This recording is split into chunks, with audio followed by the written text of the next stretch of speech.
So next up I'm going to show you how I recreated the JX-8P sound on the Jupiter X. And the lead sound is this one.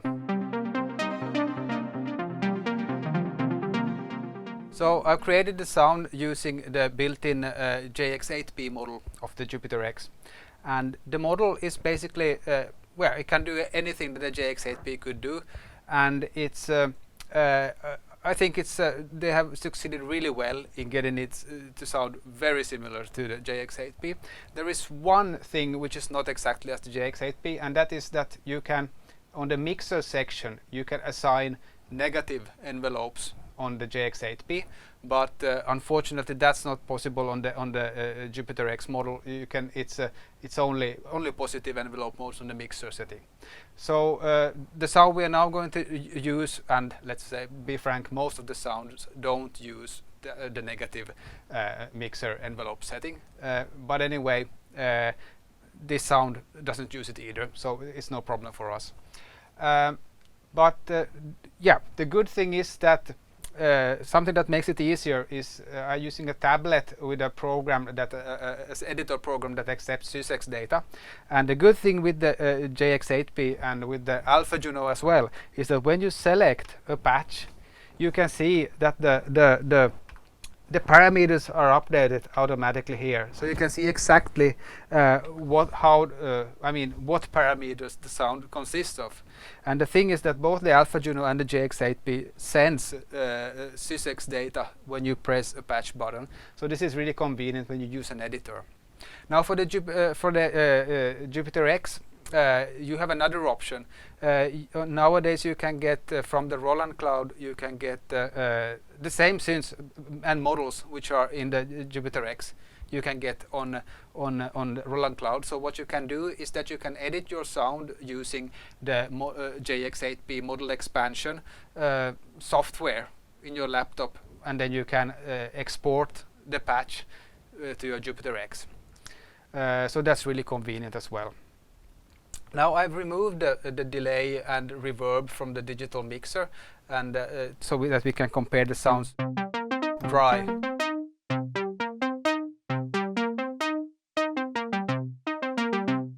So the really small differences. I think if I would even further make some small adjustments, I would get it really like identical.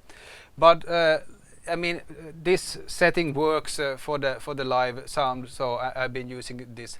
And now I'm going to show you how to create the sound.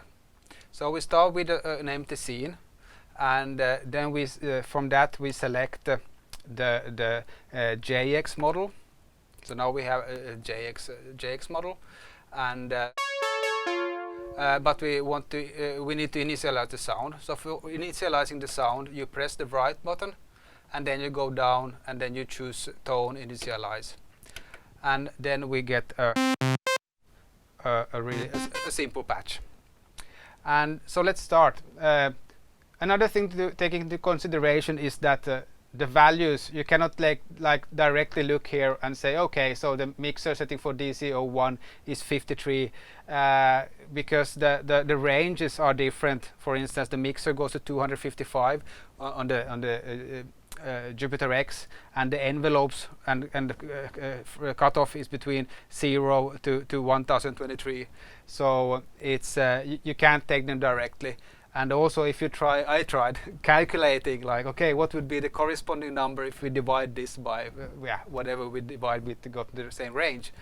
It still doesn't work. So I think my theory is that I guess that the JX-8P parameters aren't like completely linear.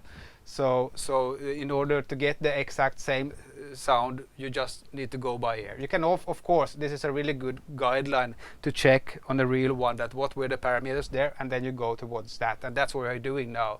So first we're going to check the oscillator range. For going to the oscillator range, I need to go into the part edit, sorry, to the tone edit, and here I can get the right range. So we go down to 16, and we see that the first oscillator has a square, and it's the second oscillator has a sawtooth, and that should be 1 octave higher, and that's already there. That's the only thing we need to do about the oscillator section, because this is quite a simple sound, to be honest. And then we set the mixer so that the oscillator is oscillator 1 is roughly halfway, and the oscillator 2 is in the maximum. Let's put them close to that. And the high pass filter should be off completely, and we should have a cutoff really low, something about yeah, very low, and the resonance completely off. Key follow roughly at the middle. I think I will put it a bit less, if I remember correctly. That's how I did the sound in the first place. Then we put some envelope. We have a positive envelope on the mixer as well, so we add some envelopes for that, and we need to go here. So let's see, the oscillator envelope mode should be 2, and the envelope that should be, according to this, around 76. Let's see, this goes up to 63, so it produces somewhere around 30-40. That's roughly it. And we don't have any sound, but that's because I have cut off on 0. That's because I haven't still started using the envelope, so the sound comes basically from that. You have everything is off, the filter is closed, and then when we trigger the sound, we trigger the envelope. And we're using both for the filter and for the amplifier. We're using envelope number 2, so we have to set it here, and then we can start playing with the envelope. And yeah, we will need to put some envelope depth as well. Here we have it. So should be quite up. But let's fix the envelope as well. No sustain, no attack, and roughly somewhere halfway around we should have the decay and release. I actually forgot to adjust the detune of the second oscillator. That should be around 8. It's 10 here, but I remember that 8 sounded more accurate when I tried it out. And then we are really close, to be honest.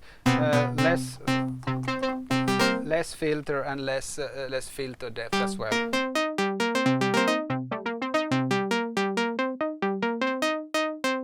And of course, we need to put on both filter dynamics to 1 and amplifier dynamics. Yeah, so then I need to compensate for that and add more filter envelope depth anyway.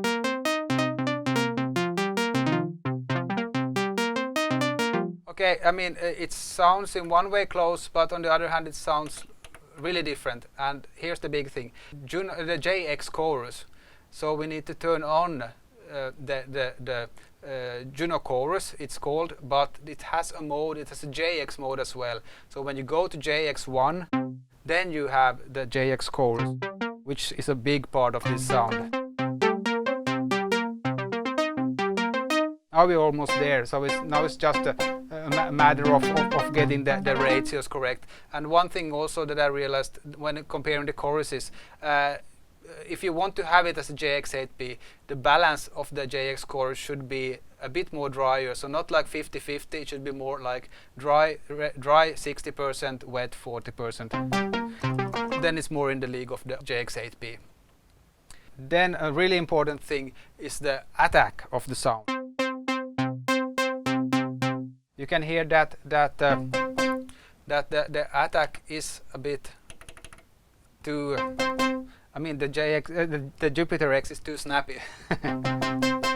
And something that many didn't like about the JX-8P and still don't like is that the envelopes are really slow. So even if you have the attack setting at 0, it doesn't sound snappy.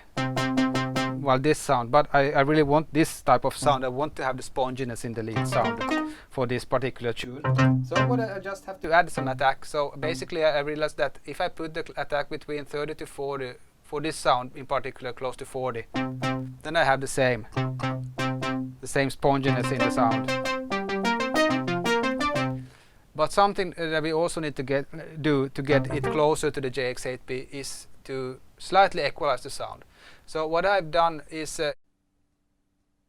I put 1 dB less of low frequency, about 125, 200 might be fine as well.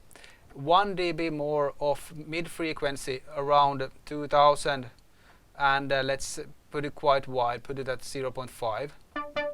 And then we need to, because the Jupiter X model is quite bright, so let's put that to 4000 and minus 2 dB.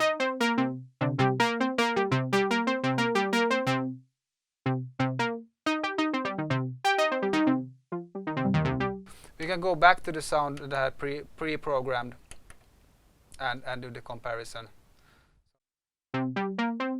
So as you can hear, the chorus on the JX chorus on the Jupiter X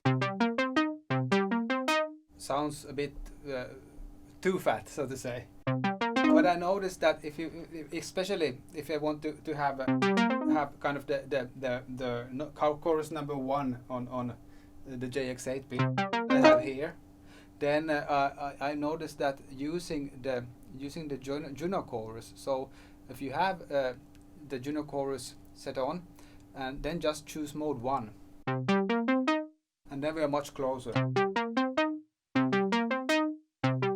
to the JX sound that I'm emulating currently.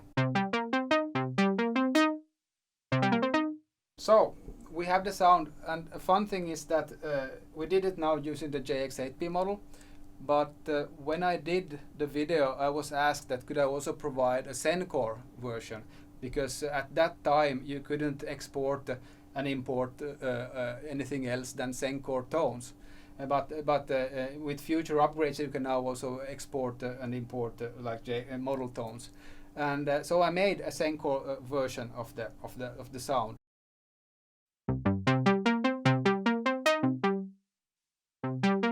Here is the JX-8P model, and here is the ZEN-Core. So I got really close to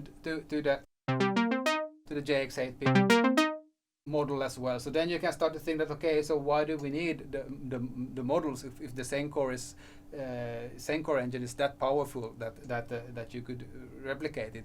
So at least one reason is that if you want to have it to sound as a JX-8P and you don't have a JX-8P to compare with, it's much easier.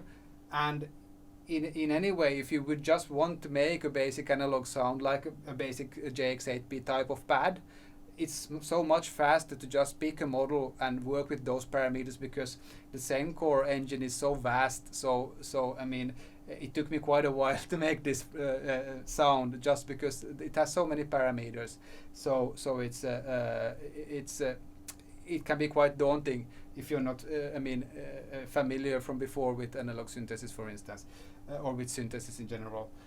But having these models, and like this, we also have the SH101 model and Juno model and Jupiter models, then it's much easier. If you just want to make a simple baseline, then you, for instance, pick the SH model and work from there.